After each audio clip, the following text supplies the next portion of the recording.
dibagiin sama anak-anak kecil. Permen, berapa duit permen? 1.000 dapat 3. Tapi gara-gara itu si nenek ngomong sama saya, Ustaz, tolong dong doain saya supaya saya mati pada hari Jumat.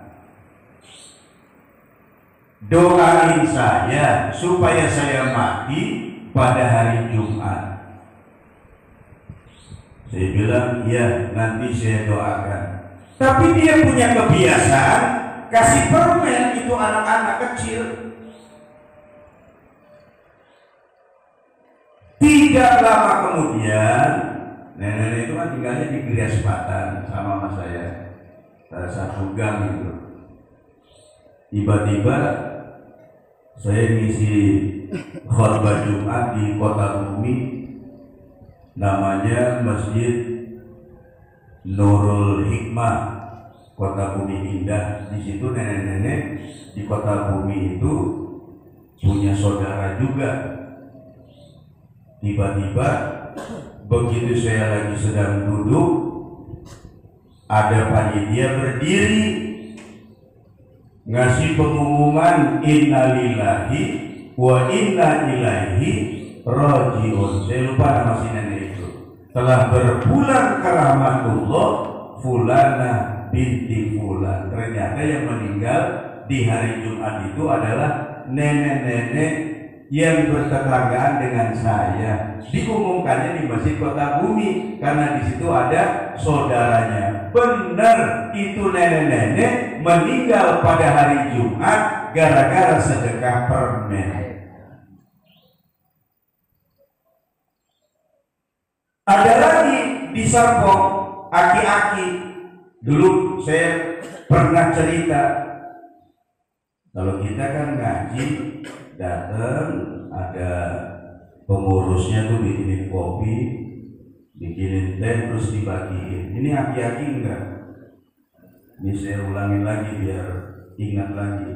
Kalau aki-aki ini enggak, dari rumah dia berangkat ke masjid udah nenteng teko. Kadang diisi kopi, kadang diisi susu, kadang diisi teh.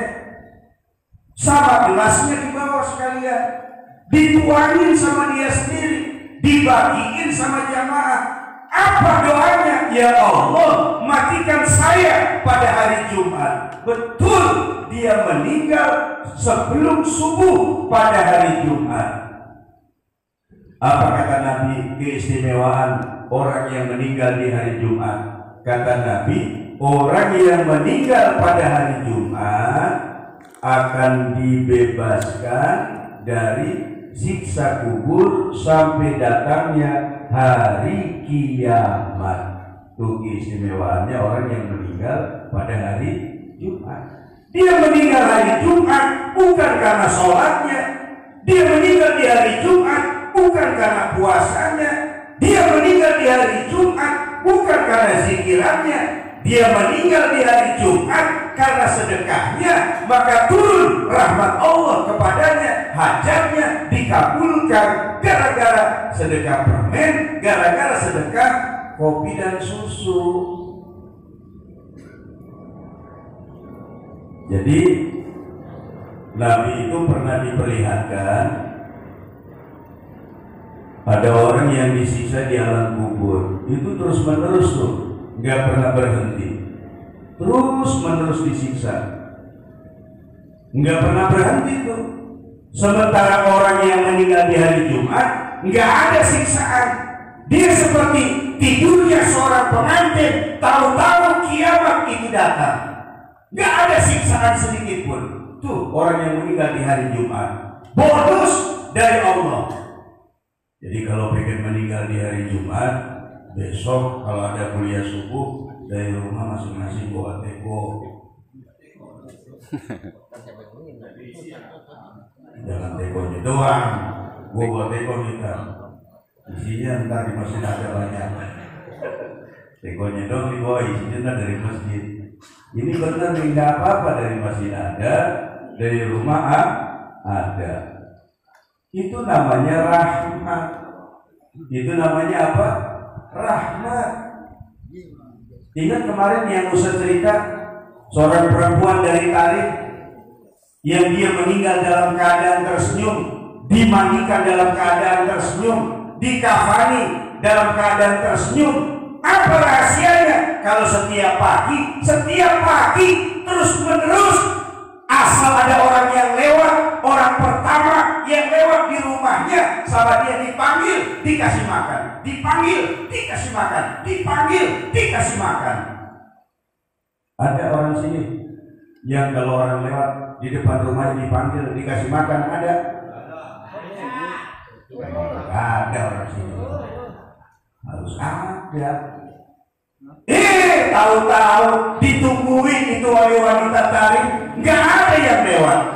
Orang satu pun nggak ada yang lewat. Lalu dia munajat kepada Allah, ya Allah, nggak ada yang lewat ya Allah. Udah saya tunggu dari tadi nggak ada yang lewat. Keledai datang, orang-orang bak sampah. Tuhan, ini nggak ada orang nih, saya mau sedekah. Udahlah sama keledai aja dah. Keledai dikasih kue itu dimakan sama keledai.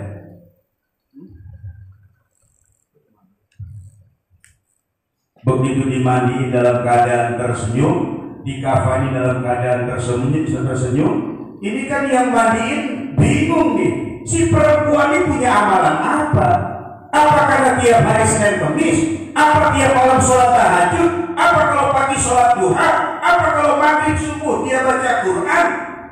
Dia munajat kepada Allah, ya Allah, kasih saya tahu amalan apa di wanita. Kok bisa meninggal dalam keadaan tersenyum, dimandikan dalam keadaan tersenyum, dikafani dalam keadaan tersenyum, ngimpi ketemu mayit yang meninggal.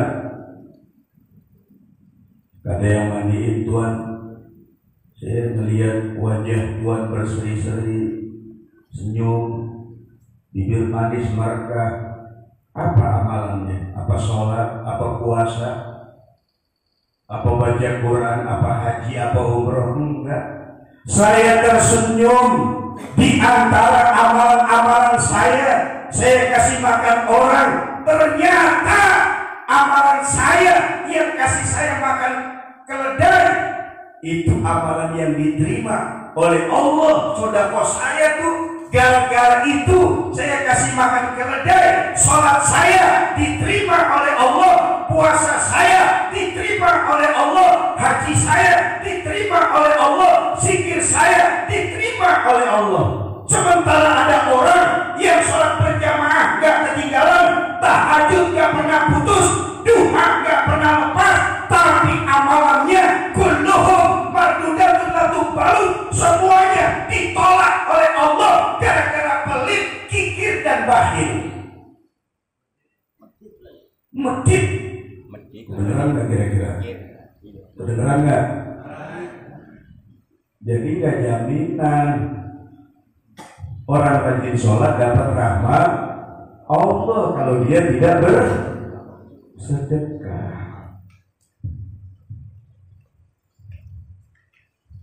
Minum dulu ya, ini biar yang ngasih sedekahnya dapat pahala. Amin.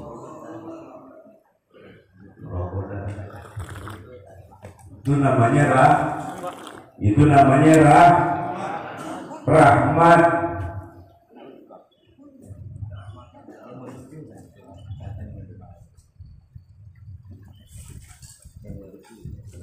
Ada lagi nih yang terakhir.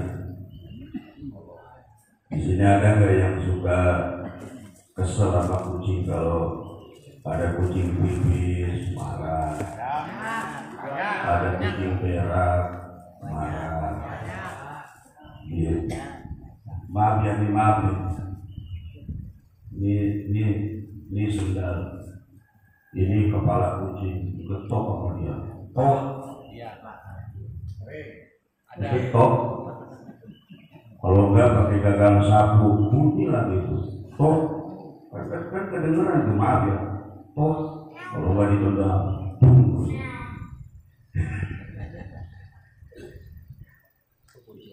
Nih saya kasih tahu, ada Imam Sibli di Mekah.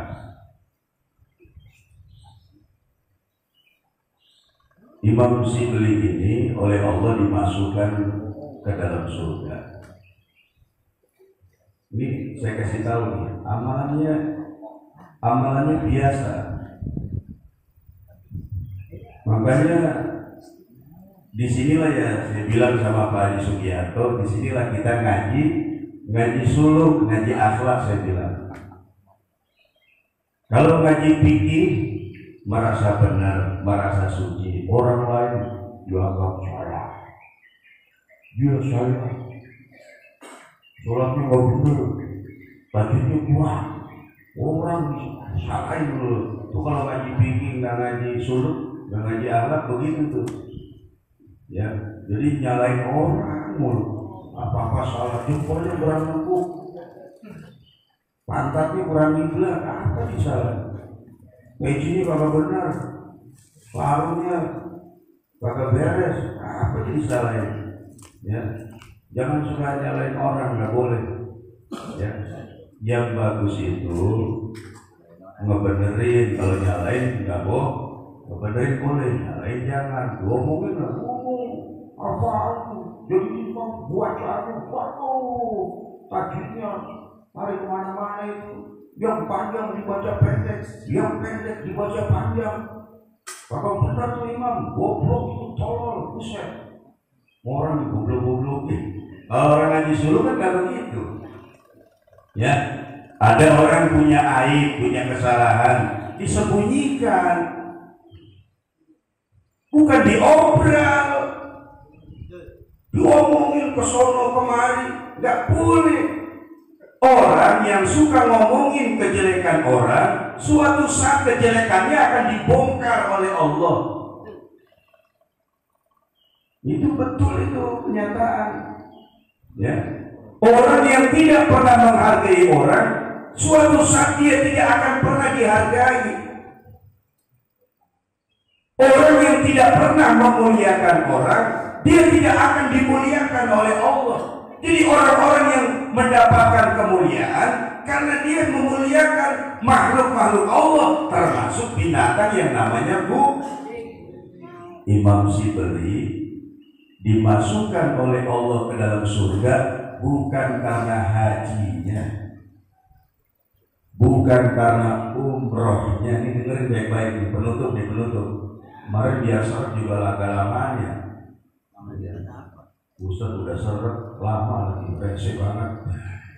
Sekarang gak usah lama-lama.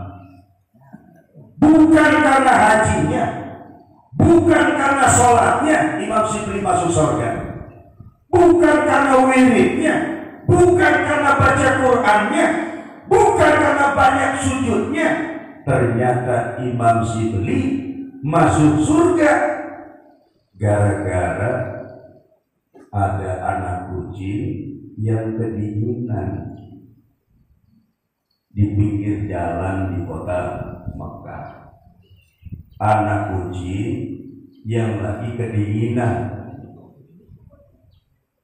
diambil sama dia tuh anak kucing.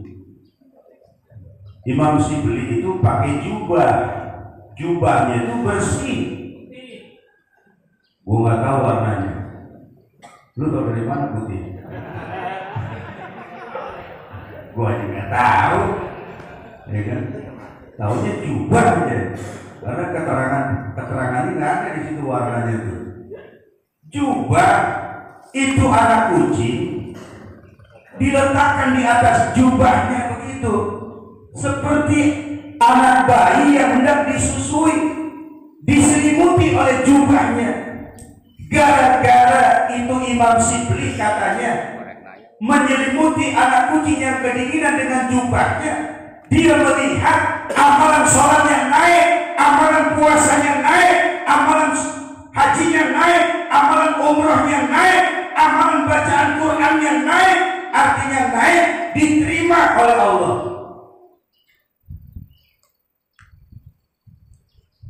Kalau yang megang kucing gimana? Yang ketok bagaimana? Yang ada juga yang nyentil, hati-hati jangan loh. Nyentil kucing, hati-hati jangan.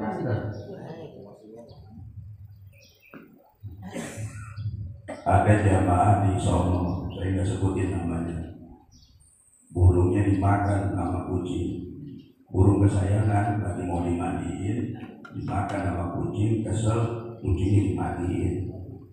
Sampai sekarang cerita dia, bengek saya gak hilang-hilang dia punya penyakit bengek gara-gara mandiin kucing, udah diobati kagak sembuh-sembuh tuh bengek. Cerita sama saya, sekarang gini Pak Haji, kalau pengen sembuh, istighfar. Ya Allah, saya mohon ampun kepadamu atas dosa saya yang dulu saya pernah matiin kucing.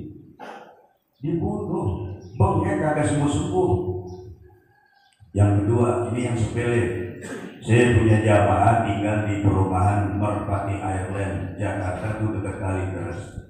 Tapi saya cerita masalah kucing Imam Sibli bisa masuk surga bukan karena sholatnya, cuma gara-gara nyelimutin kucing yang kedinginan sehingga amalan sholatnya naik.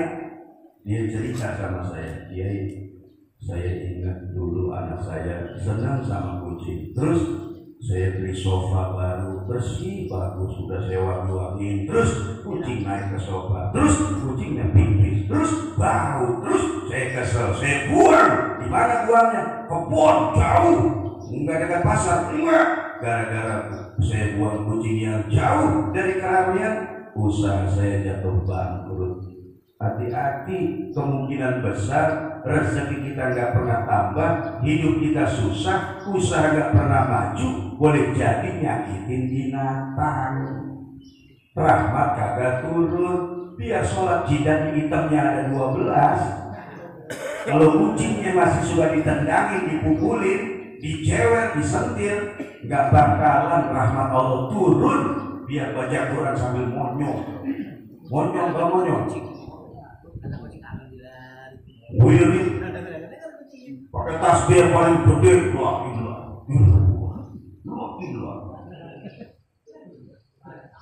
nggak bakalan turun. Nah ini yang saya bilang ngaji suluk. Jangan suka menyakiti binatang. Dan segitu aja, masih ada lanjutannya masalah kucing. Ngomong-ngomong kita udah lapar juga nih.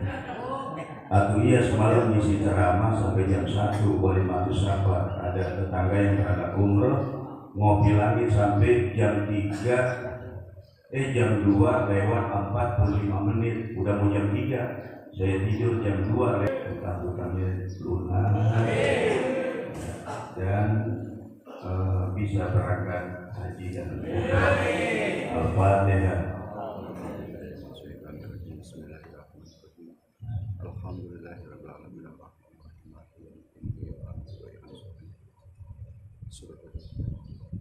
Astaghfirullah Rabbal baraya, astaghfirullah minal khataya, astaghfirullah Rabbal baraya, astaghfirullah minal khataya, astaghfirullah Rabbal baraya, astaghfirullah minal khataya.